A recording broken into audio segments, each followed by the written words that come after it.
con el M mínimo y podía coger un valor entre ese rango. Sí, recuerda que cuando hacíamos peralte, uno siempre miraba cuánto es lo mínimo que necesito para hacer peralte. Y eso depende de los criterios. Recuerden que los criterios me dan el mínimo. Y cuánto es el máximo, que va a depender de ese, del máximo que tengo acá, que es el rango mayor. Es decir, como cuando uno coge 0.1 por el carril, que sería otro valor de M.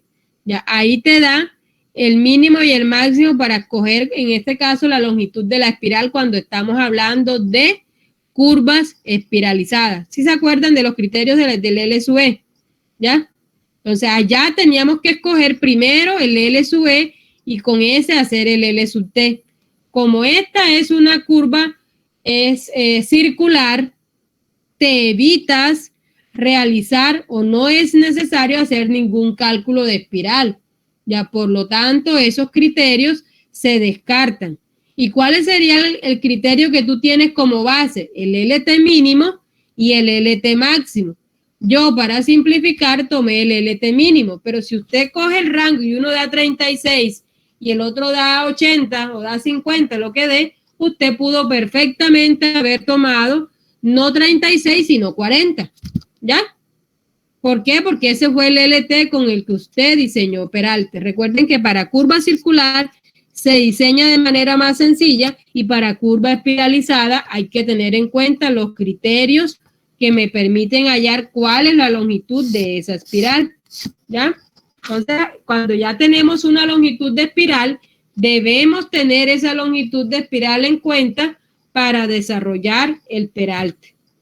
En las curvas circulares, como solamente tenemos la curva circular y no hay espirales, se nos facilita el trabajo. Entonces ya usted escoge un valor dentro del rango. ¿Ya?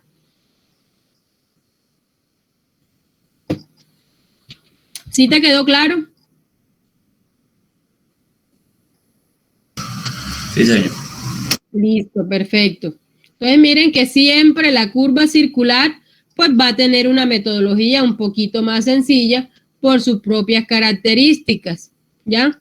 No tiene tanto elemento. En la curva espiralizada, como nos tocaba diseñar un elemento auxiliar y ese elemento era la espiral de entrada, espiral de salida, esa espiral condicionaba el peralte como tal, porque era algo que teníamos que tener en cuenta para hallar el LT. En circular, pues miren que se nos facilita el trabajo. No hay ningún criterio adicional, sino a tener un valor mínimo y un valor máximo. ¿Ya? Yo quise escoger el valor mínimo, pero usted como diseñador puede escoger cualquier valor dentro del rango. Entonces ya cada uno puede tomar decisiones diferentes al momento de hacer el diseño. Es decir, que una sola curva puede tener diferentes resultados y no significa que los estudiantes estén equivocados. Sencillamente que la directriz o la decisión que usted tomó para diseñar esa curva corresponde a unos requerimientos diferentes. Pero lo importante es que todos cumplan con los valores mínimos. Recuerden que siempre yo les decía, valor mínimo es como lo más básico. Si uno tiene un poquito más y no se pasa ni exagera y tiene el espacio, tiene todas las condiciones, tiene todo lo que necesita, pues es mejor coger un dato que sea entero. 40 puede ser un buen dato, ¿ya? Puede ser un dato, dependiendo de qué, cuál sería el valor máximo que me permite esta curva. Si ustedes quieren, lo pueden hallar porque aquí tienen el valor mínimo. Yo se lo había colocado, creo que en la diapositiva antes. Bueno, aquí está 0.1 por el carril. Usted puede multiplicar 0.1 por el carril, que es 3.5, y hallar el LT máximo. Vamos a hacerlo y cuánto les daría. Si quisiéramos de pronto tener en cuenta el rango, ¿cuánto daría el valor máximo de LT?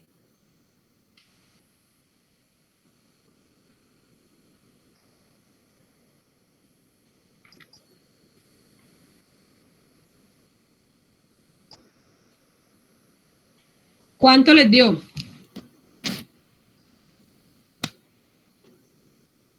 ¿Quién me dice cuánto le dio? Hagan el cálculo con el celular, la calculadora, lo que tengan disponible. Ustedes generalmente tienen un celular a la mano. Entonces, con un celular pueden hacer una operación sencilla de esta. ¿Cuánto les da?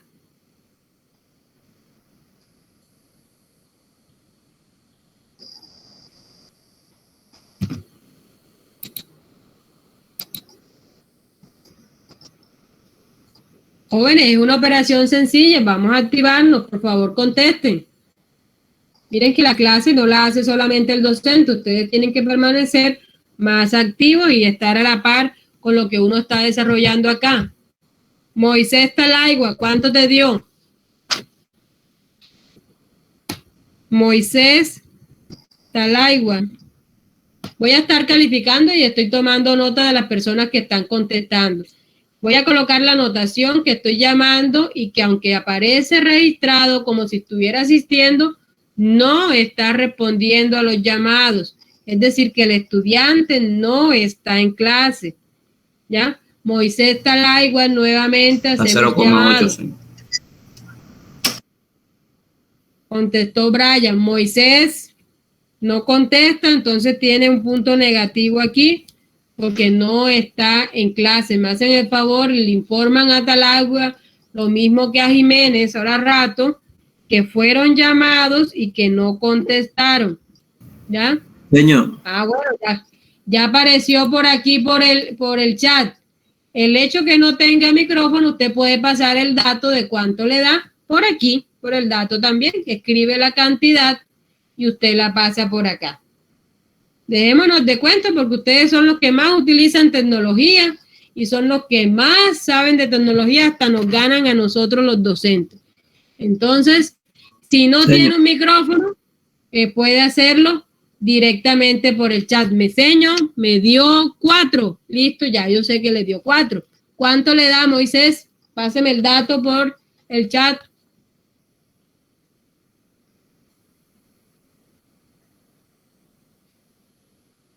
Nada, no responde. Brian, ¿cuánto fue que te dio? Brian Ortega, ¿cuánto te dio? El S.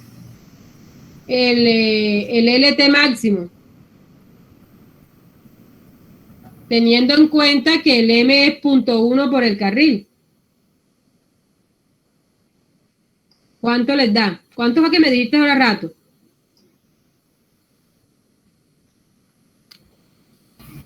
Señor, a mí me dio 80. Les da 80. Lorma, ¿quién contestó el 80? ¿Qué estudiante contestó que no alcancé a mirar? Ah, José. Gracias, José. Entonces, miren que el valor del peralte máximo, el rango sería 80. Es decir, que si yo lo hago por rango, aquí tendría un rango que va desde 36 hasta 80 metros. ¿Ya? Si usted tiene el espacio disponible, usted puede escoger 80. Si no tiene tanto espacio, puede escoger 40, 45, 50, 60, cualquier valor que usted pueda escoger. Puede escoger hasta 37, si usted el valor que usted como diseñador quiera tomar y que le parece que le va a funcionar para lo que tiene, para los espacios y para lo que usted necesita. Entonces, aquí está 36, pero ya sabemos que podemos escoger otros valores.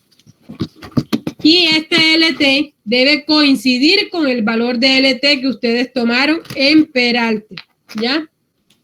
Con el LT que tomaron en peralte. Entonces, cuando yo reemplazo, me dio 0.8, es decir, que a una distancia de 20 metros a partir del origen, yo tengo un sobreancho de 0.8. Esto es lo que me está diciendo. Si yo quiero hallarlo a 30, lo único que tengo que cambiar que aquí donde dice 20, reemplazo el 20 por 30 y hallo el valor. Si quiero hallar 35, donde dice 20, coloco 35. Si quiero hallar a los 15 metros, donde dice 20, coloco 15. Y así puedo hacer con cualquier longitud.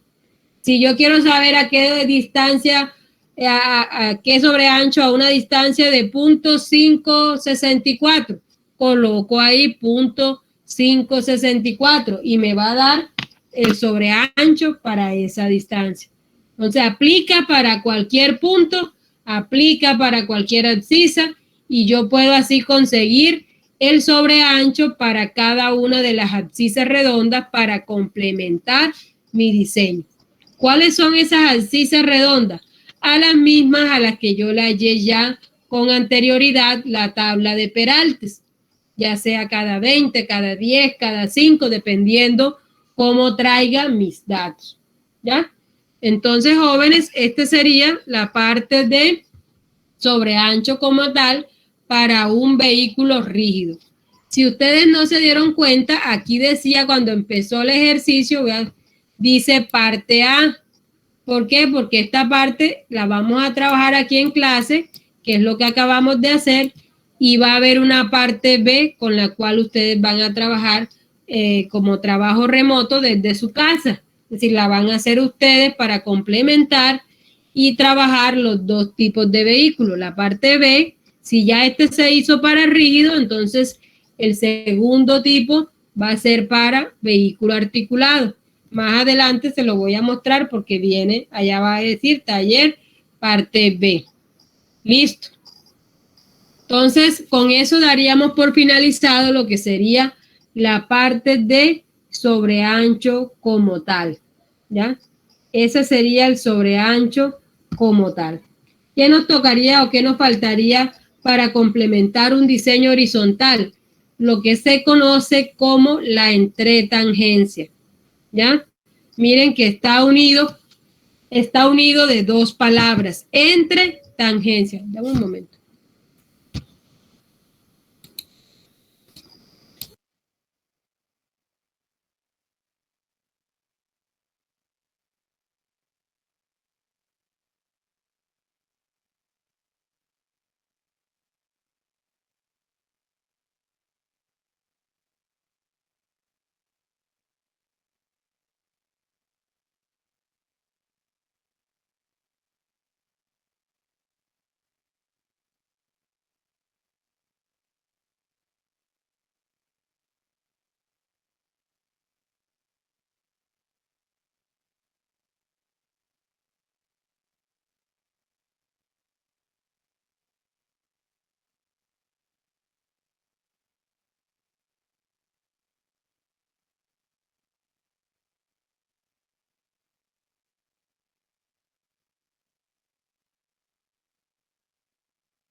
Bueno, aquí bueno, listo, Juan. Tienes problemas con el internet. Bueno, listo.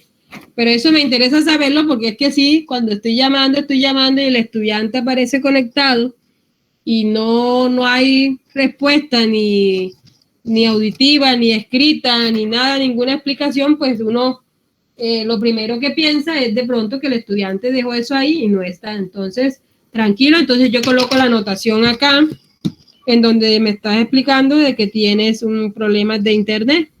Listo, no hay problema entonces. El joven Talaigua todavía, ya, era que no tenía micrófono, pero no contestó. Listo. Recuerden que a clase de vía lo mejor es tener siempre sus calculadoras para que ustedes allá desde su casa vayan haciendo los respectivos cálculos de datos, de todo lo que estamos avanzando acá. Eso les va a servir para que ustedes vayan comprobando de que están haciendo las cosas correctamente.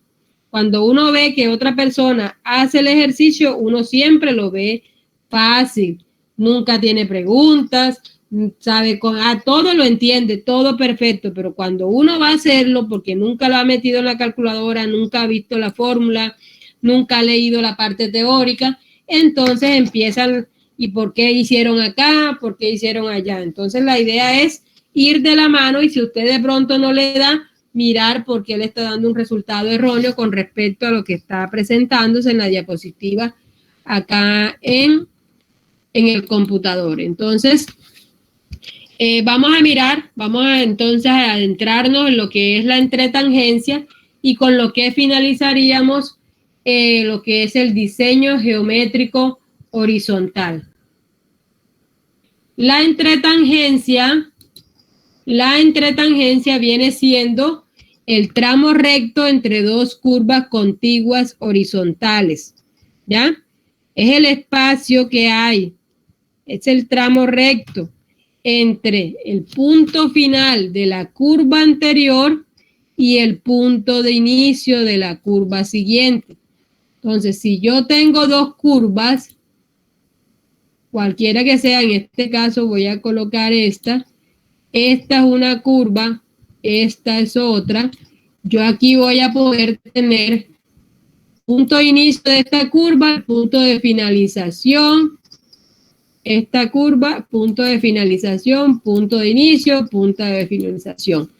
Sin importar qué tipo de curva circular sea. Este espacio que me queda aquí entre curva y curva, entre el punto este y el punto este que estoy señalando acá, eso sería lo que se conoce como entretangencia. Entonces, cuando estamos hablando de entretangencia, estamos hablando de segmentos rectos que hay entre una curva y la curva siguiente, ¿ya? Segmentos rectos. No hay entretangencia dentro de la curva como tal. La hay desde el punto que finaliza una con el punto que da inicio a la otra. Entonces, para yo poder evaluar la entretangencia, tengo que voy a encontrarme con curvas de diferentes sentidos, ¿ya? Voy a encontrarme con curvas de diferentes sentidos. Van a haber curvas que van a seguir la misma trayectoria. Si la primera era derecha, la segunda es derecha. Si una es izquierda, la otra es izquierda. Y van a haber curvas donde vamos a tener una derecha, una izquierda, una derecha, una izquierda. Entonces, aquellas que cambian de sentido se les va a llamar curvas de distintos sentidos. Estas curvas de distintos sentidos las vamos a encontrar tanto para curvas espiralizadas como para curvas circulares. El comportamiento de la entretangencia para curvas espiralizadas y para curvas circulares es diferente, ¿ya? Es diferente. Tendríamos entonces nosotros que en una curva espiralizada, dado las características de la misma, que tiene unas mejores condiciones, que hay un tramo semirrecto, hay un tramo que es curvo y que permite la mejor acomodación al conductor para pasar de un tramo recto a curvo y de una curva recta, podríamos decir entonces que en este caso la entretangencia en curvas espiralizadas no son necesarias como tal y se puede prescindir de ellas en determinados casos. En cambio, en curvas circulares, como son los elementos sencillos, yo tengo que, por regla de 3, diseñar una entretangencia horizontal. O expresémoslo mejor, no diseñar como tal, sino analizar cómo la tengo para ver si hay que hacer algún cambio en el diseño de tal manera que me cumpla con los requerimientos mínimos de la norma.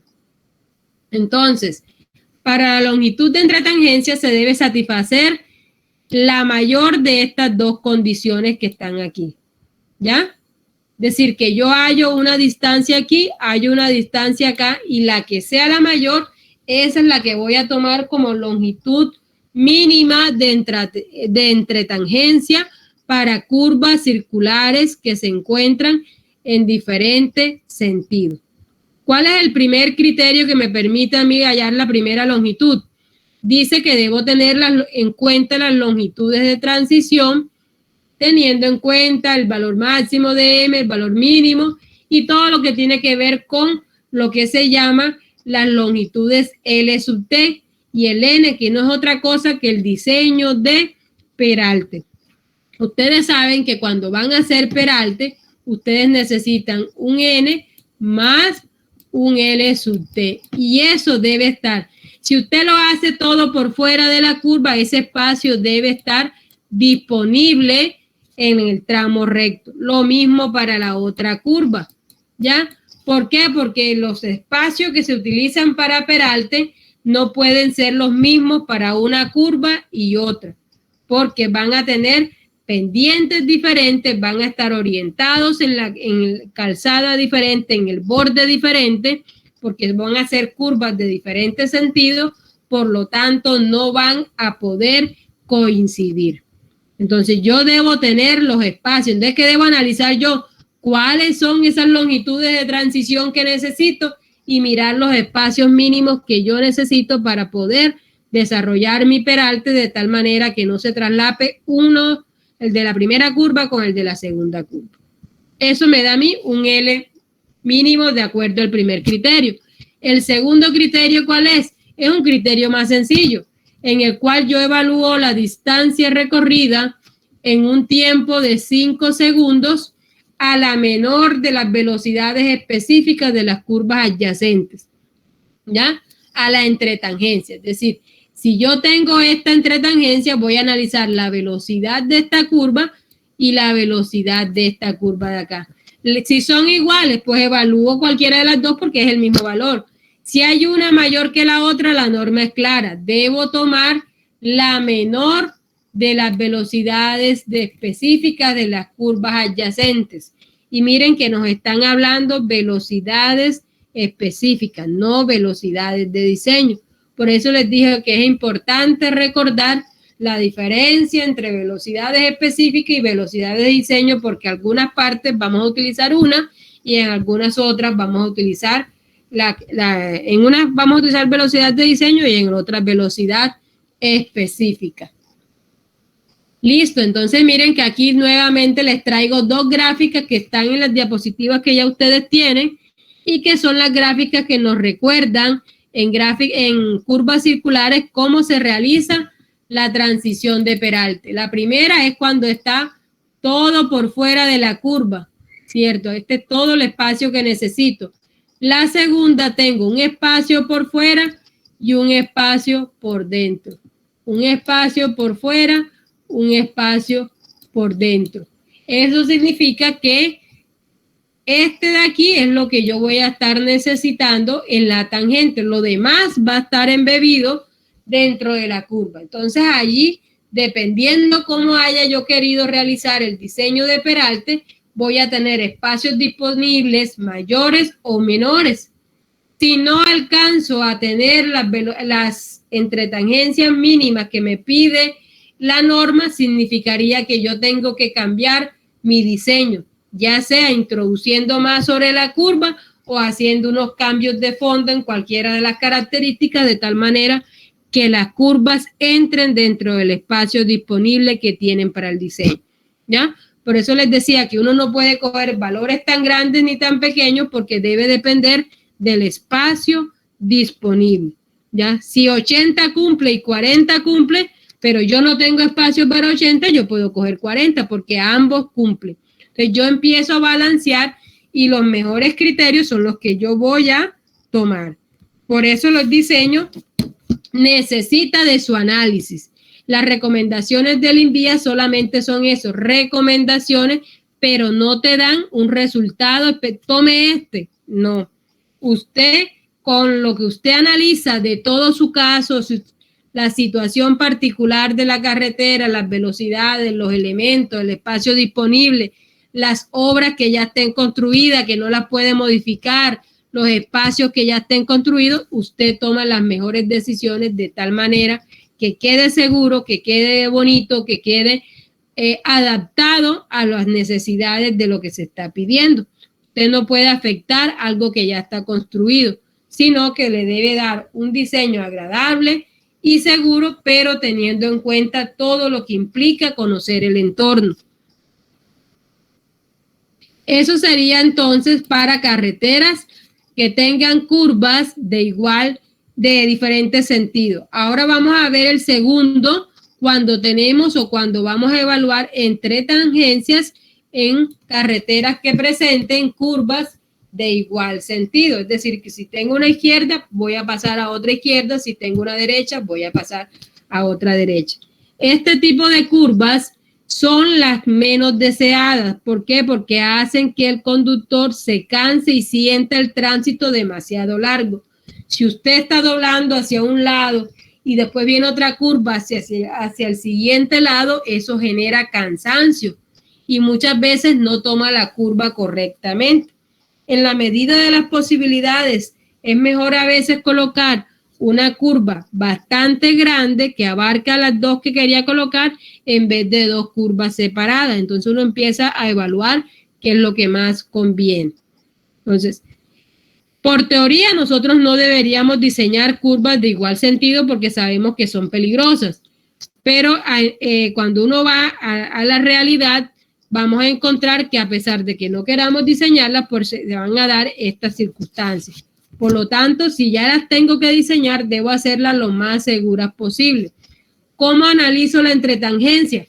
Entonces, en este caso, por ser una curva peligrosa, se debe hacer el análisis tanto para curvas circulares como para curvas espiralizadas. La primera es para curvas espiralizadas, en donde en este caso el único cálculo que ustedes tienen que hacer es multiplicar 5 segundos a la velocidad específica de la entretangencia horizontal, ¿ya? Miren que no es a la velocidad de las curvas ni a la menor de las velocidades, no. Es a la velocidad con la cual yo voy a tomar el elemento recto, es decir, la entretangencia horizontal. 5 segundos por la velocidad específica de esa entretangencia me da la distancia que yo necesito para una curva de igual sentido cuando estas son espiralizadas. Cuando son circulares, lo único que cambia, porque también vamos a tener velocidad específica de la entretangencia horizontal, es que el tiempo va a variar. Va a ser 3 veces lo que necesito para una curva espiralizada, es decir, 15 segundos. Yo voy a utilizar ahora 15 segundos a la velocidad específica de la entretangencia horizontal y eso debe ser la mínima distancia que yo estaría necesitando para poder evaluar estas características.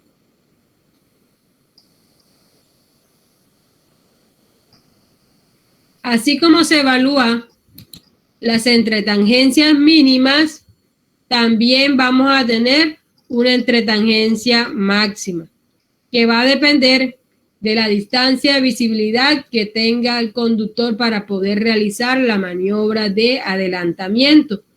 Todavía nosotros no hemos visto distancia de visibilidad, la vamos a ver la próxima clase, pero de antemano les puedo decir que es una distancia bastante grande. ¿Por qué? Porque es la distancia que me permite a mí realizar esta maniobra tan peligrosa como es adelantar un vehículo, especialmente cuando viene un vehículo en sentido contrario con el cual me puedo yo chocar. ¿Ya? Entonces, hay una entretangencia máxima independientemente de si la curva, las dos curvas son de igual sentido o son de diferente sentido. La entretangencia máxima aplica para cualquiera de los casos y es que se puede obtener multiplicando 15 veces la velocidad específica de la entretangencia horizontal. 15 veces la velocidad específica de la entretangencia horizontal y esa sería para nosotros la longitud máxima de la recta, ¿ya? Debemos tratar de que esa entretangencia no supere ese valor como tal. Así como tuvimos un mínimo, también tenemos un máximo y aplica para cualquiera de los dos sistemas que estemos trabajando, ya sea curvas en el mismo sentido o curvas en diferente sentido. Aquí entonces van a encontrar la parte B, que es la que ustedes van a desarrollar como tal. ¿Qué vamos a encontrar aquí? Tienen un tipo de carretera, tienen un terreno, tienen un ángulo de deflexión de 127, tienen una velocidad de 50, un radio de 73 y el vehículo que está acá es un vehículo tipo articulado, que es el que nos da la norma como el que representa el parque automotor colombiano de los vehículos articulados. ¿Qué van a hallar ustedes? el sobreancho, vamos a hacer un proceso similar al que hicimos con el vehículo rígido. Hallar el sobreancho máximo y hallar el sobreancho a una longitud de 20 metros.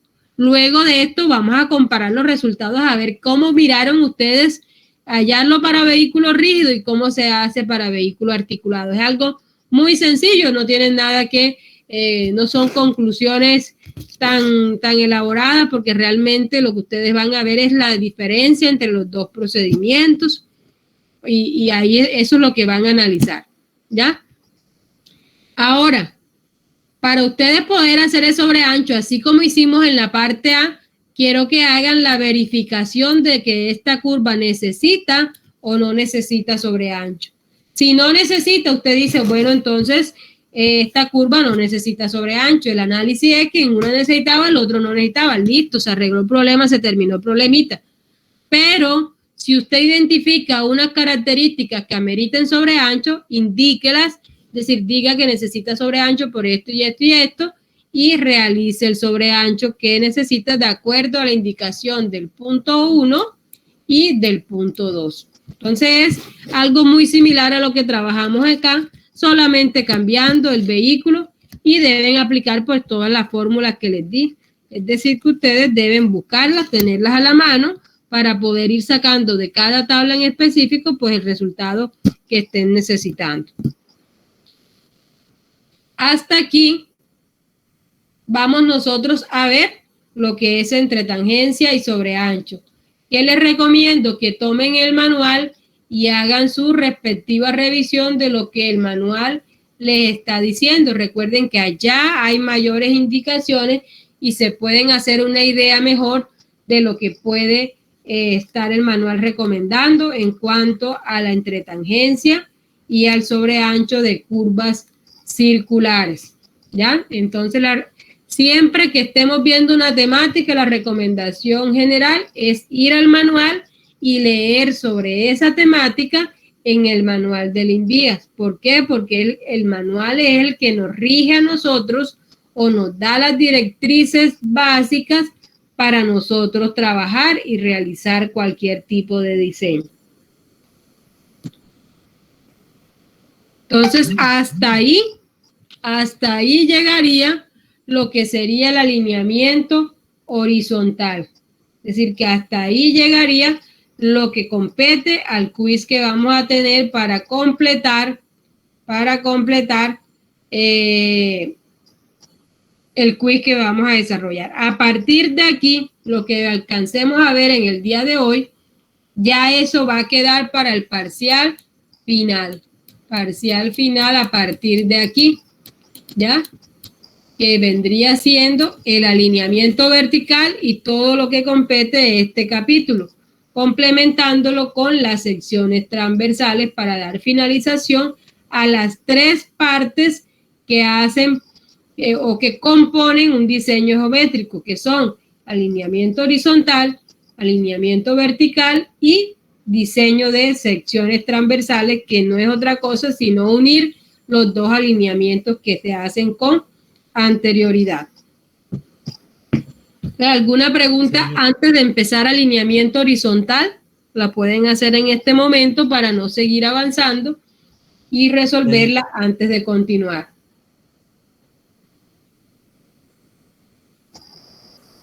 ¿Usted me escucha? Sí, señor, dígame. Señor, quería las notas del segundo parcial, ¿la está calificando o cuándo la entrega o algo así? Las notas del segundo parcial se empiezan a calificar esta semana, porque recuerden que yo soy una docente catedrática y los docentes catedráticos en la semana que finalizó el parcial nos quedamos sin contrato, a diferencia del docente de planta que nunca queda sin contrato. El docente de planta siempre está contratado por la universidad. A nosotros apenas nos están reactivando ahora con las noticias que ustedes todos sabemos, que nos reactivaron ahorita el contrato apenas que inició esta temporada. Entonces nosotros estábamos por fuera de contratación. Ya yo empecé a calificarlos, pero todavía no hay notas subidas, precisamente por eso, porque nuestra parte laboral comenzó en esta semana que estamos avanzando y hay que dar el tiempo pues necesario para eso, ¿ya? Porque el periodo de receso es un periodo que es inactivo para la universidad, que ni siquiera es periodo de vacaciones, porque nosotros pues no tenemos vacaciones como tal. Te podría decir en palabras castizas que estaríamos sin ningún tipo de relación laboral con la universidad en esos momentos, ¿ya? Entonces, nuestra relación laboral empezó ya ahora en este mes, el día pues que nos activaron nuevamente el contrato, como está estipulado en las directrices pues que ustedes conocieron y que les dieron a conocer para poder llegar nuevamente a encontrarnos en el día de hoy. Entonces, no se preocupen, estaríamos entre esta semana y la otra más o menos revisando toda esta parte. Yo les estaría dando las indicaciones, así como les di en el parcial anterior. Y los que no han hecho parcial, como les dije al principio, me hacen el favor, me hacen llegar la parte de la documentación para poder dar ingreso en la otra semana a ese parcial que hace falta por desarrollar. Si no se ponen en contacto, ustedes saben que esa nota que dejaron de hacer, pues se ya va a rellenar con una nota pues que no es positiva, sino que estaría que no presentó el parcial. Y cuando uno coloca no presenta, pues el sistema coloca una nota no favorable. Entonces, la idea es que aquellos que estén pendientes, pues sí realizar el supletorio, y las notas de supletorio pues serían posteriores a los que hicieron el parcial en su debido momento. Primero entrego los que hicieron el examen de manera oficial en el día normal, y por último se entregan los supletorios. Tendrían que esperar ese tiempo por haberlo hecho pues en una fecha posterior a la misma. ¿Alguna otra pregunta más? Con respecto a los trabajos, recuerden que las notas están, los que vean cada una de las observaciones que tienen, evitemos la copia, por favor. Hay trabajos que han sido anulados por excesiva copia entre uno y otro. Hay unos que apenas le cambian la portada, ¿ya?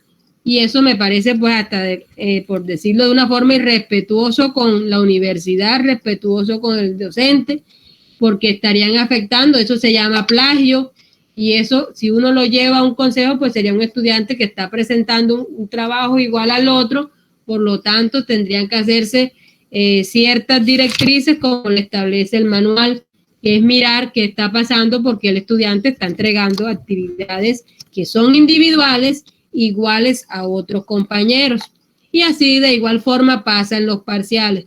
Yo los invito a que en esta parte que hace falta hagan un trabajo a conciencia, de tal manera que su mayor objetivo sea aprender, que no sea solo pasar la materia, porque la nota no es indicativo de cuánto usted aprendió.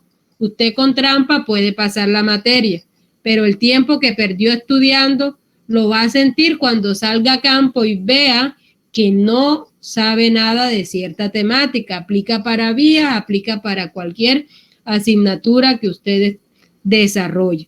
El que gana con plagio, el que gana porque se lo hizo otro, eso es algo que en el momento no se ve, pero eso es una bomba de tiempo. Cuando en la vida real le toque desarrollar algo que tenga que ver con esa temática, pues no va a tener los fundamentos adecuados para poder desarrollarla, ¿ya? Entonces, la idea es que ustedes salgan con los conocimientos básicos de la asignatura y sepan hacer por sí solos siquiera los componentes mínimos para pasar la asignatura. Entonces, tengan en cuenta eso como recomendación personal, como recomendación de profesionales. Ustedes dentro de poco pues van a tener un título, y lo mejor que pueden hacer para la universidad es llevar ese título con orgullo y que demuestren que las aulas no pasaron por encima de ustedes, sino que ustedes estuvieron efectivamente viendo las asignaturas de manera remota o directamente sobre la universidad, pero que lo hicieron a conciencia. Entonces, es el llamado que hago. Así pasa el próximo miércoles cuando estemos haciendo el quiz. Quisiera que lo hicieran con la mayor responsabilidad y evitar la copia. ¿ya? Evitar la copia. Miren que no me están engañando a mí como docente, se están engañando ustedes, ¿ya? Se están engañando ustedes, ¿ya? Yo le puedo colocar 5 a todo el mundo, pero si ninguno sabe, es como si no les colocara nada, entonces vamos pasando las asignaturas sin saber. Y esto no es una carrera del tiempo. Algunos sabrán que se graduarán antes, otros se graduarán después, pero lo importante es que usted como ingeniero sea íntegro. Y eso empieza desde que usted está viendo las asignaturas.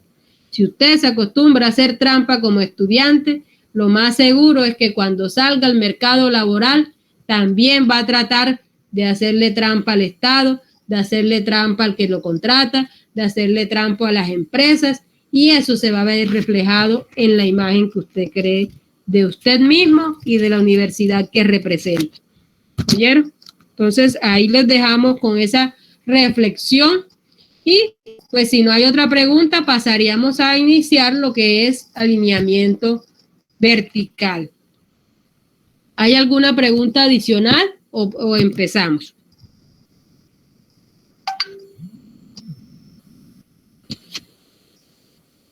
¿Ninguna? Listo, entonces vamos a dar inicio a la última parte de la asignatura que comenzaría con el alineamiento vertical y que haría ya parte del parcial final. Ojo que ahí está en verde bien grande, que esto no entra para el quiz. Lo vamos a ver hoy, pero ya esto hace parte de la evaluación final. Bueno, así como el alineamiento horizontal, uno utilizaba una parte topográfica, en ese caso era la parte en planta. En este alineamiento vertical vamos a hacer uso de la segunda parte de la topografía, que no es otra cosa que el perfil. Ya el perfil me va a indicar a mí cómo es el comportamiento y la ubicación de los puntos del terreno con respecto a un nivel de referencia, ¿ya? Con respecto a un nivel de referencia. Entonces, cuando yo tengo un nivel de referencia, yo puedo decir que tengo un punto por acá arriba, como este que está aquí, o puedo tener un punto acá, o puedo tener un punto acá. El perfil siempre va a tener abscisas que van aumentando hacia acá y cotas que van aumentando hacia acá, hacia la derecha y hacia arriba. Y van a representar el terreno como si ustedes hicieran un corte totalmente vertical al terreno, y esto que está dibujado aquí es lo que se representa acá en esta parte. ¿Ya? Cuando nosotros hablamos de alineamiento vertical, vamos a estar hablando de estos términos: rasante o subrasante. Vamos a mirarlo así como y para que no se confundan, porque hay diferentes formas de trabajar por los ingenieros que diseñan la parte vial. Generalmente, ¿cómo se conoce más la rasante? Como la cota de la cual va a quedar la estructura final del pavimento, es decir, ahí va a quedar la capa de rodadura final, y por ahí a esa altura va a pasar el vehículo. Sin embargo, algunos lo toman como la subrasante, es decir, abajo donde queda el terreno, cuando ya yo quité y puse el terreno de manera organizada, y yo voy a colocar la estructura, yo digo, bueno, si la estructura tiene 50 centímetros, la estructura está 50 centímetros por encima. Esa también puede ser una forma para que de pronto ustedes, cuando les entreguen proyectos viales, sepan mirar, porque hay uno que aparece con cierta referencia y otro con otra referencia. Y depende de cómo lo haga el diseñador. Pero generalmente con la que nos encontramos más es que cuando hacemos el diseño, a esa cota le vamos a llamar rasante. Es decir, es la cota por donde va a pasar el vehículo y es la carpeta final de nuestra estructura, ya incluyendo todos los cortes y rellenos que se hayan tenido que hacer y haber colocado la estructura que ustedes calculan cuando ven vía 3, en donde calculan para todos los tipos de pavimento existentes y dicen cuál es el espesor o los espesores que necesitan para que los vehículos puedan pasar ahí y no se dañe la estructura como tal por un n determinado número de años. Entonces, el alineamiento vertical debe tener en cuenta algo. Miren que hemos estado trabajando la curva circular. Con la curva circular sacamos la espiral, que tenían ciertas características en común. Con esa curva circular o espiral hicimos peralte y también tenían ciertas características en común. Ahora hablamos de sobreancho y entetangencia y estamos hablando de velocidad, de peralte, de todo lo que habíamos visto anteriormente. Entonces, cada paso que usted va dando en el diseño hace que sus decisiones se tengan en cuenta posteriormente. Y debe haber una congruencia entre lo que ya diseñó en la parte horizontal con lo que va a diseñar ahora en la parte vertical, ¿ya? Entonces, si ya usted tomó en un determinado tramo una velocidad específica de ese sector, en planta o en el diseño horizontal, recuerden que la planta es la que se utiliza para el diseño horizontal, entonces esas decisiones que ya usted están dadas, sentadas en su diseño, se deben seguir tomando o considerando, pero ahora ¿para qué? Las vamos a considerar para los elementos verticales que se encuentren en esa misma zona de trabajo, ¿ya? Si voy a trabajar en la misma zona, pues voy a tener esos elementos bases que yo debo considerar y debo tener en cuenta. Por eso se habla de que los elementos horizontales y verticales deben ser congruentes, ¿ya? Si yo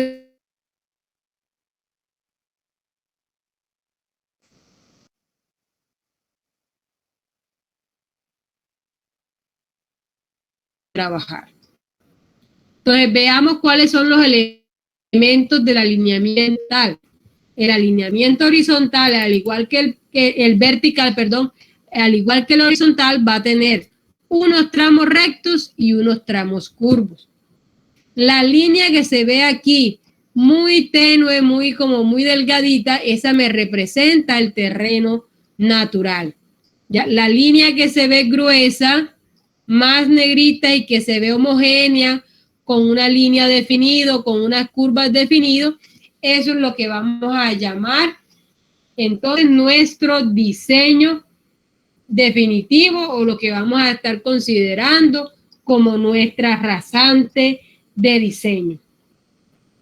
Estos tramos rectos y estos tramos curvos, a los tramos curvos les voy a llamar curva vertical, a los tramos que sería por decir este espacio que hay aquí, que es donde está la curva, esto se va a llamar la curva, aquí va a haber otro, esto es la curva que tengo aquí, y el tramo recto que queda aquí va a ser parte, miren que lo voy a hacer específica, va a ser una parte de, hasta aquí, hasta donde está el punto, de la tangente vertical.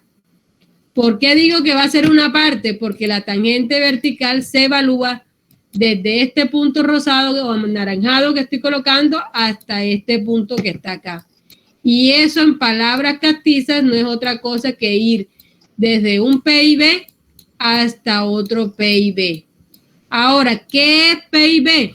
Tiene una similitud o una semejanza con el PI que conocíamos del diseño horizontal. Pero como este es el punto de intersección de una curva vertical, le agregamos una B para indicar que es un PI, pero de un diseño vertical. Por eso se llama PIB y PIB. Las distancias, así como las vimos en topografía, toda distancia en topografía se mide de manera horizontal. Por lo tanto, estas distancias van a ser medidas así, como estoy trazando la línea. Aquí vamos a tener siempre un delta X, aquí vamos a tener un delta Y, y eso hace que esta línea que está aquí inclinada de manera recta conserve una pendiente específica que se esté manejando para esa tangente que yo tengo. Entonces, toda tangente vertical va a estar dada por una longitud y por una pendiente específica. Por lo tanto, aquí siempre voy a tener esta forma. Vamos a analizarlo de mejor manera aquí con lo que viene. Ya, entonces tenemos tangentes verticales en las cuales yo voy a estar mirando cuál es su longitud, cuál es su pendiente. Y vamos a seguir utilizando esta formulita que es la de pendiente, en donde la distancia horizontal que viene siendo la tangente vertical efectiva que yo tengo, medida desde donde termina una curva y empieza otra, o la tangente vertical que yo analizo a partir de la norma, que va medida desde el PIB anterior hasta el PIB siguiente.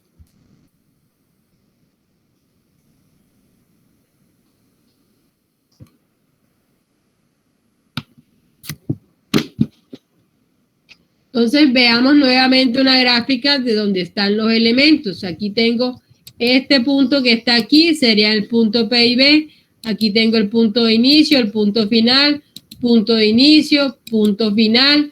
Queda un espacio, la tangente va a ser desde aquí hasta acá. Toda esta línea, ya sea por donde pasa el vehículo o no pasa el vehículo, va a ser definida como tangente vertical. Ahora, por esta zona de aquí, por aquí no va a pasar el vehículo, por acá tampoco, por aquí no pasa el vehículo y por acá tampoco. ¿Por dónde va a pasar el vehículo? Por donde queda la línea totalmente negra, fuerte, que está ahí, que viene siendo por donde el vehículo exclusivamente va a pasar. Entonces aquí, si analizamos, esto va a estar conformado por un tramo recto, un tramo curvo, un tramo recto, un tramo curvo, y aquí seguiría un tramo recto y así sucesivamente hasta completar el número total de curvas que tenga nuestro diseño. ¿Qué elementos puedo ver yo aquí? De manera general, esto ya es el diagrama general de una curva vertical. Voy a tener que el punto de inicio se va a llamar PCD. El punto de finalización o de terminación, PTB. La única diferencia con curvas horizontales, específicamente con las circulares, es que se agrega la letra B, que significa vertical. El PIB, ya se los había dicho que también va a tener esa B.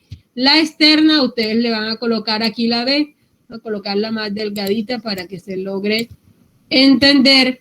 La externa, usted también le puede colocar el leve para que se entienda que es la externa de la curva vertical. Y las fórmulas vienen como E sub B.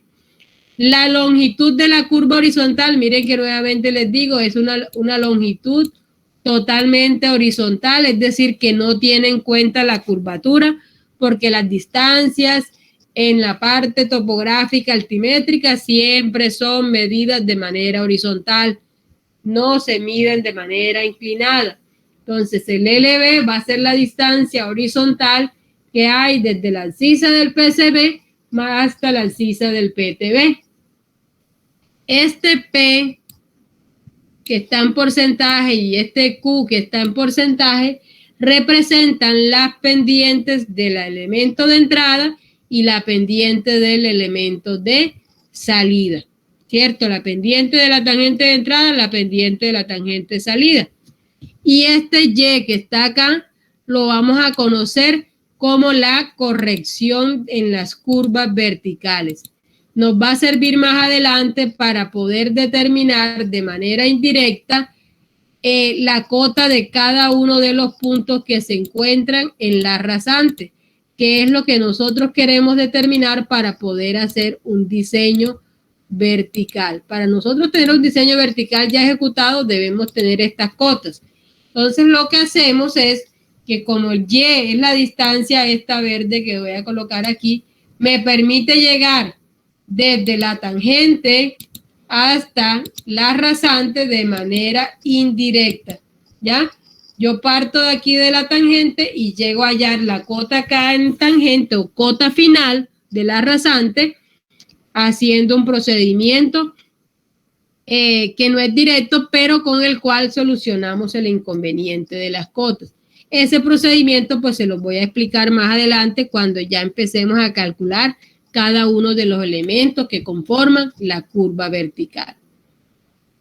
La diferencia algebraica que aparece aquí estipulada como un A viene siendo entonces la diferencia entre la pendiente de entrada y la pendiente de salida, es decir, que serían los P y Q que ya tenemos acá, y esa diferencia en algunos libros también la van a conocer como I minúscula, y estas pendientes en algunos libros también le van a llamar M y le van a llamar N. No importa la letra con la que lo representen, están haciendo referencia a lo mismo que es pendiente de la tangente de entrada y pendiente de la tangente de salida.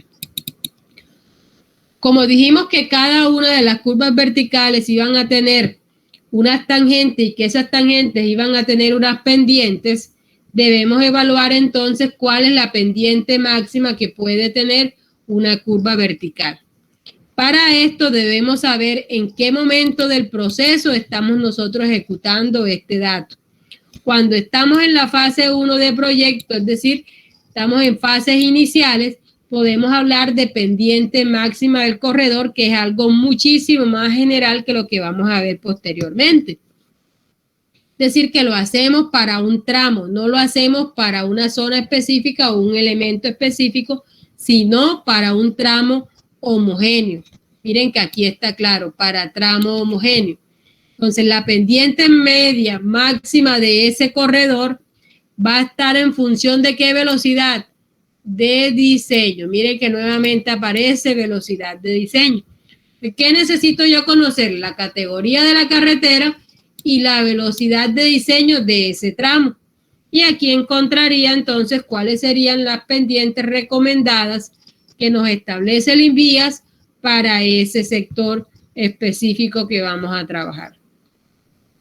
Sin embargo, como estos son datos muy generales, hay una segunda posibilidad de trabajar que ya es para entonces fases más avanzadas, que ya hemos valorado y hemos cuantificado cómo es el diseño y lo hemos colocado en su expresión final, y acá entonces podemos evaluar la pendiente máxima de una tangente vertical en particular. Es decir, que lo hacemos por cada tangente, ya no por tramos, sino por tangentes específicas. ¿Qué necesitamos para hacerlo aquí así? Lo primero que necesitamos, que como vamos a hacerlo para una tangente específica, necesitaría entonces la velocidad específica de esa tangente que yo voy a evaluar. Y ahí cambia enseguida con la forma como se había hecho el anterior, que era por tramos y con velocidad de diseño de ese tramo. Aquí permanece igual lo que es el concepto de categoría de la carretera, y tendríamos entonces acá velocidades específicas de la tangente vertical. Aquí observamos que vamos desde tangentes de 4 a unas velocidades supremamente altas en primaria de 2 calzadas a pendientes de 14% en carreteras las más que tienen mayor dificultad, que son las más apartadas, las de menos recomendaciones como tal, que son las de las carreteras terciarias. Y miren que las pendientes también por la falencia de recursos, por la distribución de estas mismas, especialmente en terrenos montañosos y escarpados que tienen diferentes espacios, y muchas veces no se puede disminuir la pendiente muy fácilmente por los costos y las inversiones que requieren. Miren que ya las pendientes van del orden del 14 al 10%. Las carreteras de mayor importancia o de mejor categoría tienen unas pendientes más suaves, dado que uno siempre busca la comodidad de los vehículos, y recuerden que a mayor sea la pendiente, el vehículo se va a sentir más forzado. Y más si este vehículo va con una carga, ya que su desplazamiento va a ser muy diferente a tener al compararlo con un vehículo automóvil, por ejemplo, y que no lleva unas cargas excesivas. Para yo tener en cuenta esas pendientes que me dan esta tabla, yo tengo ya unas recomendaciones. Voy a escogerlo de acuerdo a como nos indica la tabla. Pero yo no puedo tener esas pendientes por longitudes infinitas, es decir, que yo no voy a subir con una pendiente determinada, aunque esté dada por las recomendaciones del INVIA, de manera interminable. Yo tengo que hacerlo por segmentos que no comprometan el buen comportamiento del conductor. ¿A qué me refiero? A que no se modifiquen o comprometan el buen comportamiento, a que si tú sigues subiendo, va a llegar un momento en que ya el vehículo no va a poder seguir subiendo más. Se fuerza el vehículo, empiezas a meter cambios, empieza a disminuir la velocidad, la comodidad se disminuye, el tiempo que demoras en la carretera en ese tramo es totalmente mayor y todo, vas a adelantar menos. Todo empieza entonces a crearse situaciones negativas, ¿ya? Que uno no quiere que se estén presentando, o por lo menos que no se presenten por tramos largos. Ya si hay una situación negativa que se debe presentar, la idea es que ésta se supere en el menor tiempo posible y que en lo posible sea dentro de las características básicas. Puede ser una situación que genera conflicto, pero que debe estar dentro de las indicaciones técnicas del INVIA. Entonces, cuando yo tengo o estoy subiendo una pendiente determinada de acuerdo a las especificaciones, tipo de terreno y de acuerdo al tipo de carretera, yo puedo ir disminuyendo esa velocidad. Si llega al punto en que yo ya reduje la velocidad y ya estoy reduciendo 25 kilómetros por hora, es porque ya afecté de manera considerable la operación del vehículo en esa pendiente, ya se afectó. Si usted iba por 75 kilómetros por hora, 80 kilómetros por hora y afectó los 25 kilómetros por hora, miren que se le reduce notablemente la velocidad con la que usted va a transitar. Y esto se analiza especialmente en aquellas subidas o terrenos que tienen pendientes superiores al 3%, que son terrenos que van desde el ondulado hasta el escarpado. Pendientes menores, recordemos que ya hacen parte del terreno plano, y cuando estamos hablando de terreno plano, eso significa que no va a haber mucha problemática para que un vehículo, ya sea cargado o no, tome y tenga puesta en práctica la operación que estaba prevista. Entonces, ¿cómo sé yo cuando un vehículo disminuye 25 kilómetros por hora si los vehículos son diferentes, están cargados diferentes? Las llantas pueden estar nuevas, pueden estar lisas, pueden estar término regular. La presión de inflado también va a disminuir, va a cambiar las condiciones. También voy a tener maniobra de los conductores, si el conductor tiene mayor o menor pericia para trabajar el vehículo, si el vehículo tiene mayor o menor número de años de servicio. Ya todo eso va a influir en que usted venga a trabajar una vía y cuando vaya a operarla en su vehículo, pues tenga una reducción o no tenga reducción de la velocidad. Entonces hay una forma práctica para que usted encuentre cuál es la distancia máxima con la cual yo puedo estar trabajando determinada pendiente, independientemente cuál sea esto. Y acá se nos da que es esta parte, nos dice que para yo estimar de manera práctica cuándo tengo una longitud crítica, es aquella cuando el vehículo con una misma pendiente ha alcanzado o ha llegado a un delta Y de 15 metros. Es decir, que si yo voy subiendo aquí con esta pendiente y partí de aquí, deme un momento.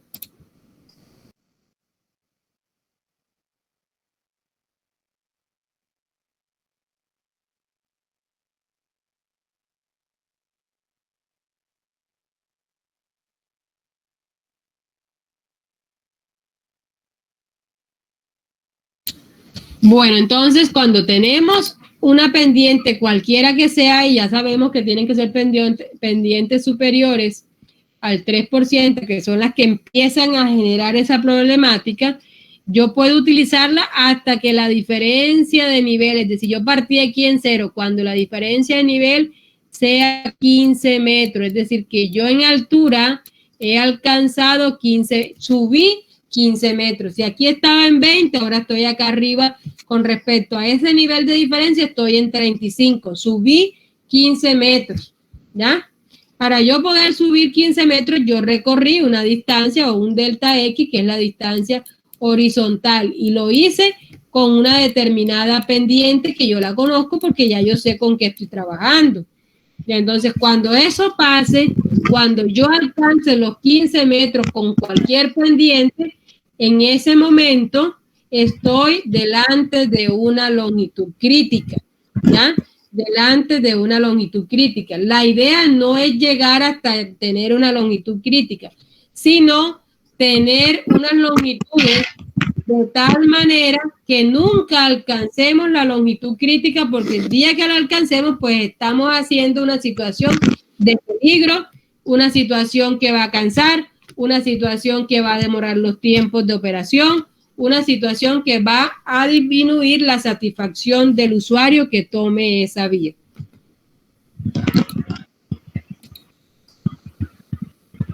Adán, tiene el micrófono encendido. ¿Iba a hacer alguna pregunta?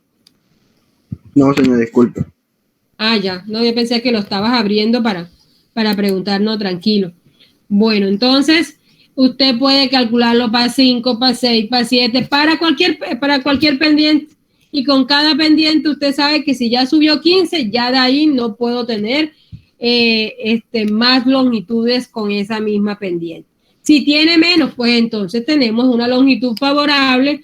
¿Por qué? Porque no hemos llegado a la longitud crítica. Entonces, siempre trabajemos las pendientes recomendadas, pero buscando que nunca lleguen a convertirse en una longitud crítica, ¿ya?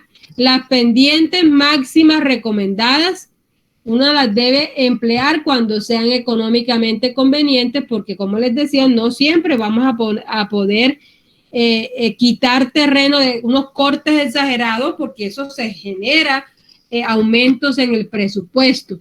Y si yo voy a utilizar pendientes máximas, pues la idea que como son más grandes, entonces se hagan en tramos lo más corto posible y que no, miren que aquí está, no se conviertan en longitudes críticas. Hay que tener eso siempre claro. Ahora, esas tangentes verticales, esos tramos rectos que tiene el diseño vertical, que van desde el PI anterior hasta el PI siguiente, que es lo que se conoce como tangente vertical, que va desde un PIB hasta el PIB siguiente, medido desde PIB a PIB, esa longitud mínima va a depender de la velocidad con la que el vehículo tome esa tangente vertical. Entonces, para velocidades menores o iguales a 40 kilómetros por hora, la longitud mínima de la tangente vertical se obtiene multiplicando 7 segundos a la velocidad de esa tangente vertical, ya sea 20, 30, 40 máximo, y eso yo tengo que me da la distancia mínima medida como proyección horizontal, porque les dije que siempre se va a medir de manera horizontal, no de manera inclinada. ¿Por qué? Porque la ingeniería vial se basa en topografía, y la topografía tiene como principio básico que todas las medidas se toman de medida horizontal. Las distancias son proyecciones de medidas horizontalmente, ¿ya? Cuando tenemos velocidades superiores a los 40, lo único que cambia es que acá donde tenía 7, yo voy a colocar ¿cuánto? 10 segundos. Y esa distancia también va a ser medida de PIB a PIB. Es lo único que va a cambiar como tal. Ya el manual ha hecho este trabajo y les resume en estas dos condiciones en esta tabla.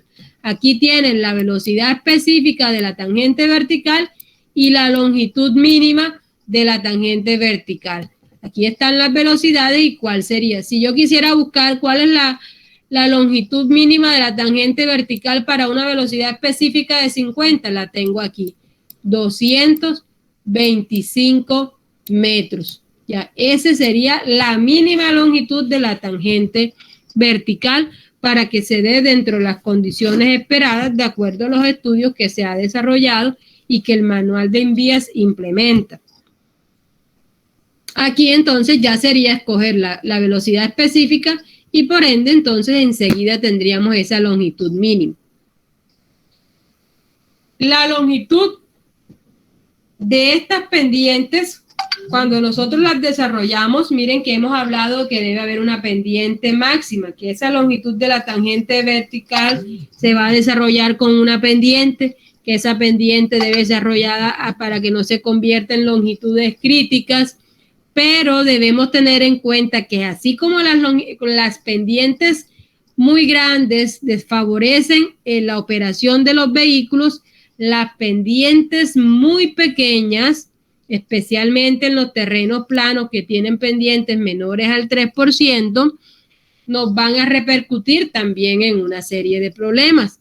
¿Cuáles son? Encharcamientos, va a demorar más en evacuar las lluvias, va a tener problemas de todo lo que, sobre todo el drenaje es el que más se va a ver afectado.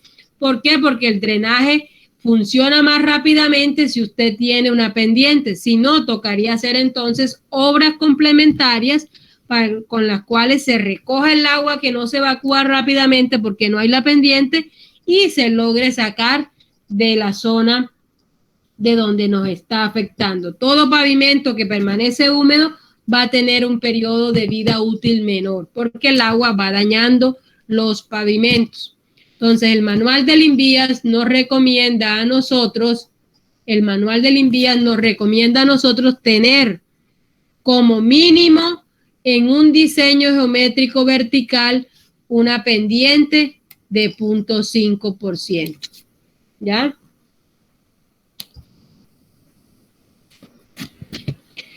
Una pendiente de 0.5%.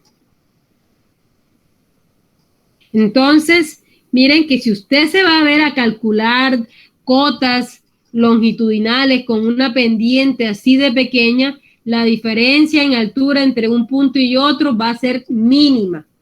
Usted va a ver, el ojo engaña y usted va a ver eso como si fuera, mejor dicho, una mesa de billar.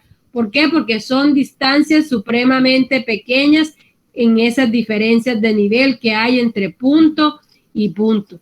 Si usted hace con un pendiente de 0.5 y el topógrafo se equivoca, usted se equivoca, el maestro de obra se equivoca, eso inmediatamente se va a notar cuando llueva. ¿Ya? El llueva donde usted se equivocó en la cota, ahí va a quedar un charco, ¿ya? Y se va a represar y se van a empezar. Miren, ahí dejaron el charco, miren, no tomaron bien los niveles y se va a ver reflejado en la duración de la vida útil de ese pavimento. ¿Por qué? Porque está siendo afectada por un problema externo que en este caso es mantenerse húmedo, ¿ya? Y eso va deteriorando las características de los elementos que conforman toda la estructura del pavimento, ya sea pavimento de concreto, ya sea pavimento rígido, ¿ya? Porque ellos no son totalmente impermeables y ellos empiezan entonces a introducir sustancias. Si el agua también está contaminada, si tiene sales, si tiene cualquier contaminante, va a estar siempre interactuando y va a producir procesos químicos que se van a ver manifestados o se van a ver reflejados con el tiempo en el deterioro rápido, ya, de esa placa de vial que tengamos ahí, independientemente de cómo esté construida y en qué material esté construida.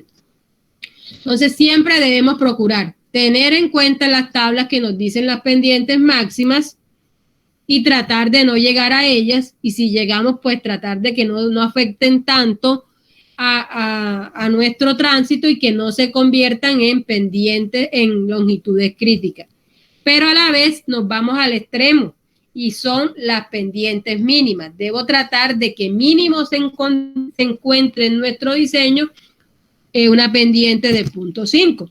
Yo les colocaba el ejemplo a los compañeros de esta mañana y es la ciudad de Coveñas. Coveñas es un municipio que tiene unas pendientes supremamente difíciles de manejar, sobre todo para la parte vial, porque a veces no alcanzan a desarrollarse ese 0.5%. Es supremamente plano en ciertas situaciones que se están analizando.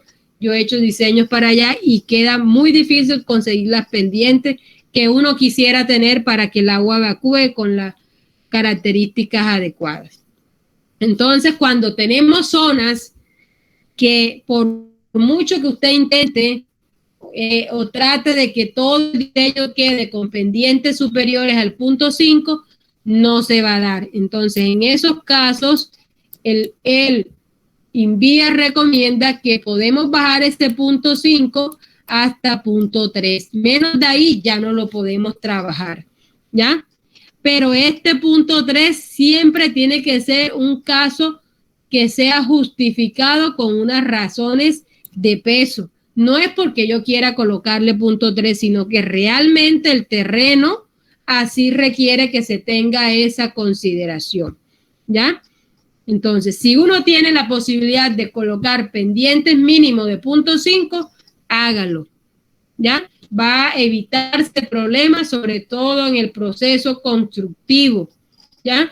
Y sobre todo que digan, no, mire, es que el ingeniero ni siquiera se dio cuenta y la cota estaba mal, ¿ya? Entonces, ahí empieza. En cambio, cuando usted tiene unas pendientes más grandecitas, a pesar de que se movió el riel, de que se movió, que calcularon mal la cota, de que el topógrafo se equivocó, que el ingeniero revisó y no se dio cuenta, a pesar de que hayan ciertos errores, si la pendiente es mayor, el agua corre.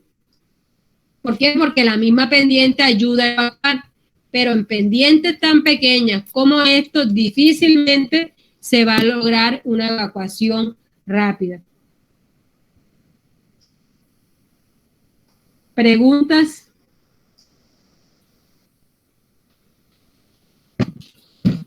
Preguntas, jovencitos, porque hasta aquí dejaríamos en la temática y avanzaríamos en la clase siguiente, porque ya empezaríamos lo que se conoce visibilidad de carretera, y ya ese sería un tema porque lo vamos a abarcar dentro de una clase pues completa para no dejar tema mucho. No alcanzaríamos a ver en 6 minutos, 7 minutos, que es lo que nos hace falta, pues un tema con toda la envergadura como nos correspondería. Entonces, a partir de aquí, lo dejaríamos para la clase siguiente. Si tienen alguna pregunta, los escucho. Si no, pues daríamos por finalizada la clase y nos encontraríamos el próximo miércoles en lo que estaríamos desarrollando, como les digo, primero un quiz y luego estaríamos desarrollando entonces la parte académica de clase normal. ¿Los escucho, jóvenes? Señor, esa diapositiva la vamos a dar. Sí, señor. Deme esta tarde ya en un rato porque no he almorzado. Entonces ahora voy a almorzar, me reposo un momentico de las horas y enseguida les monto. Hoy mismo les voy a dejar montado en plataforma estas diapositivas. Es más, les voy a dejar enseguida las diapositivas para la próxima clase, porque miren que ahí está la temática para la próxima clase. El que quiera leerlas o mirarlas a ver qué vamos a dar, ya usted podrá tener ese material y podrá hacer uso de ellas. Les recuerdo que esta parte donde dice diseño vertical, alineamiento vertical, no va a ser evaluado en el quiz que vamos a hacer o en la evaluación, porque el quiz ya no es, porque el quiz no se avisa. Entonces, está avisado, es una pequeña evaluación, solamente va a entrar entre tangencia y sobre ancho. Yo les estaría cargando el material y como siempre les digo, cualquier información adicional lo pueden hacer en los textos guías, aquellos que están actualizados con el manual, y el manual que es nuestro régimen que nos da las directrices básicas para cualquier diseño. Señor, talleres en Classroom. Los talleres, no te entendí, ¿los talleres de qué? Ellos se van a entregar en Classroom. El taller, sí, yo se los voy a colgar ahí en Classroom. Es un taller relativamente corto, es apenas para que ustedes hagan las dos opciones como tal. Entonces, como para que repasen, hagan a los dos. Lo que sí deben tener claro es diferenciar cómo hacen el peralte en cada curva, sobre todo para el sobreancho, porque recuerden que el sobreancho se hace en la misma zona donde se hizo peralte. Entonces, si yo tengo claro cómo hacer el peralte para una curva circular, no voy a tener problema. Si tengo claro cómo hacer el peralte para una curva espiralizada, tampoco voy a tener problema. Y asimismo, manejar la parte de entretangencia, porque recuerden que uno de los requisitos de entretangencia es mirar la parte de los LT con el M máximo y el M mínimo, a ver si hay los espacios disponibles de entre las tangentes, que son las entretangencias, y se puede ejecutar así como se espera. Si no se puede, toca tomar medidas que me ayuden a llegar o lograr este objetivo. La jovencita que está haciendo la grabación, pues nos va a compartir el video, nos los va a compartir el enlace y pues ustedes van a poder entonces mirar toda la clase, los que estuvieron de pronto con el internet que se les iba. Ya algunos me comentaron por acá al personal, algunos lo comentaron por el chat, entonces esas personas pues van a tener la oportunidad de mirar nuevamente la clase y pues de pronto pues mirar esas partes en donde se les perdió el internet o se quedaron sin señal. Para la próxima clase procuren estar en un internet que tenga la potencia suficiente y los gigas suficientes para entrar a plataforma, porque el examen es por plataforma. Entonces ahí sí traten de ubicarse de manera correcta en un sitio que no tenga la internet tan intermitente, que no se les vaya a ver afectado el desarrollo de la actividad evaluativa. Entonces, si ya no hay pues más preguntas, me despido de ustedes. Nos vemos el próximo miércoles. Que tengan un feliz resto de tarde y quedo atenta pues a cualquier inquietud. Los de supletorio, pues sí les agradezco que se pongan en contacto y me faciliten la información solicitada. El resto pues ya sería encontrarnos el próximo miércoles. Les agradezco por su presencia. Que tengan buena tarde. Gracias.